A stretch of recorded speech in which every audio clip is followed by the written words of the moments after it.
Hello നമസ്കാരം. ഏറ്റവും പുതിയ സിനിമാ വിശേഷങ്ങളുമായി പുതിയൊരു വീഡിയോയിലേക്ക് എല്ലാവർക്കും സ്വാഗതം. ഏവരും പ്രതീക്ഷയോടെ കാത്തിരുന്ന ദൃശ്യം 3 അങ്ങനെ തിയേറ്ററിലെത്തിയിരിക്കുകയാണ്. ഇന്ന് മെയ് 21, അതായത് മോഹൻലാലിൻ്റെ ജന്മദിനം കൂടിയാണ്. ജിത്തു ജോസഫ് തിരക്കഥ തയ്യാറാക്കി സംവിധാനം ചെയ്ത ദൃശ്യം ഫ്രാഞ്ചൈസിയിലെ 1-ാം ഭാഗവും 2-ാം ഭാഗവും കണ്ടവർ അടുത്ത ഭാഗത്തിന് വേണ്ടി, അതായത് ദൃശ്യം 3ക്ക് വേണ്ടി വളരെ ആകാംക്ഷയോടെ അക്ഷമയോടെ കാത്തിരിക്കുകയായിരുന്നു. ചിത്രം നിർമ്മിച്ചിട്ടുള്ളത് ആശീർവാദ് സിനിമാസിൻ്റെ മകൾ ആന്റണി പെരുമ്പാവൂർ തന്നെയാണ്. മോഹൻലാലിനൊപ്പം ആദ്യ ഭാഗത്തിലും 2-ാം ഭാഗത്തിലും കൂടെ പ്രവർത്തിച്ച അല്ലെങ്കിൽ അഭിനയിച്ച മീന, അൻസിബ ഹസൻ, എസ്തർ അനിൽ, മുരളി ഗോപി, സിദ്ദീഖ്, ആശാ ശരത്ത്, ശാന്തി മായാദേവി, വീണ നന്ദകുമാർ എന്നിങ്ങനെ പ്രമുഖ താരനിര തന്നെയാണ് ഈ സിനിമയുടെ കരുത്ത്. ചിത്രത്തിന്റെ ഛായാഗ്രഹണം നിർവഹിച്ചിട്ടുള്ളത് സതീഷ് കുറുപ്പാണ്. എഡിറ്റിംഗ് വർക്കുകൾ ചെയ്തിരിക്കുന്നത് VS വിനായകാണ്. അനിൽ ജോൺസൺ സംഗീത സംവിധാനം നിർവഹിച്ചിരിക്കുന്നു. സിനിമയെക്കുറിച്ച് ഇന്നലെയും അതിനു മുമ്പുമൊക്കെ വന്ന പ്രിവ്യൂ റിപ്പോർട്ടൊക്കെ പോസിറ്റീവായിരുന്നു.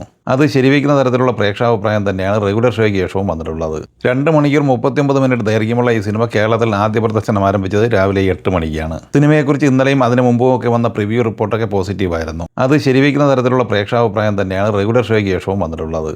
അതേസമയം സിനിമയുമായി ബന്ധപ്പെട്ട്, കഥയുമായി ബന്ധപ്പെട്ട് സ്പോയിലറാകുന്ന കമൻറ്റുകൾ, റിവ്യൂകൾ, ചർച്ചകൾ, വീഡിയോകൾ ഒന്നും തന്നെ അനുവദനീയമല്ല എന്ന് നിർമ്മാതാക്കൾ അസന്നിഗ്ധമായി വ്യക്തമാക്കിയിട്ടുണ്ട്. അതനുസരിച്ചുള്ള സ്റ്റേറ്റ്മെൻറ്റ് പോസ്റ്റർ പുറത്തിറക്കിയിട്ടുമുണ്ട്. ചിത്രത്തിൻ്റെ ടിക്കറ്റ് വിൽപ്പനയുമായി ബുക്ക് മൈ ഷോ പരിശോധിച്ചാൽ 18,000-19,000 ടിക്കറ്റുകൾ മണിക്കൂറിൽ വിറ്റഴിച്ചുകൊണ്ടിരിക്കുകയാണ്. ഇന്ന് വ്യാഴാഴ്ചയിലെ ഓപ്പണിംഗ് പ്രീസെയിലായി കേരളത്തിൽ നേടിയെടുത്തിരിക്കുന്നത് 8,52,00,000 രൂപയാണ്.